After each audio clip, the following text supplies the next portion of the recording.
একসময় এই কাজগুলো আমি করছি। আমি ইভেন জেমস ভাইয়ার বাউন্সার ছিলাম, ওনাকে পানি আগাই দিছি, এরকম আমি অনেক সেলিব্রিটির কাজও করছি, হালাল কাজ আমি অনেক করছি।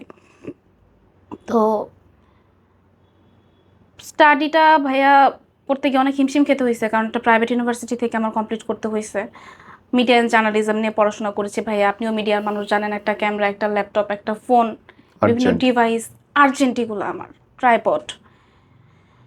তো ভাইয়া বাণিজ্য মেলায় কাজ করি, বসুন্ধরা গ্রুপের ফুড অ্যান্ড বেভারেজে আমাকে ব্র্যান্ড প্রমোটার হিসেবে নেওয়া হয়। তখন তাদের প্রথম নুডলসটা লঞ্চ হয়, কিন্তু কোনোভাবে তারা শেফ এনেও হচ্ছে ইয়ে করতে পারতেছিল না, মানে এটার প্রচারটা করতে পারতেছিল না ফার্স্ট টাইম। তখন আমি হচ্ছে এটার উদ্যোগ নেই, আমি একদম কোমরে কাপড় বেঁধে লেগে যাই প্রত্যেক দিন। এইভাবে শুরু করলাম যে দোকানে হচ্ছে আপনার দুইজনও আসে না, টেস্টার হিসাবেও খাইতে আসে না, সেইখানে আমি per day 200 300 100 cup noodles, even আমি লয়াল কাস্টমার বানাই ফেলছি বাণিজ্য মেলাতে, যে বিভিন্ন স্টলের স্ন্যাক্সটা আমার কাছ থেকে নিত।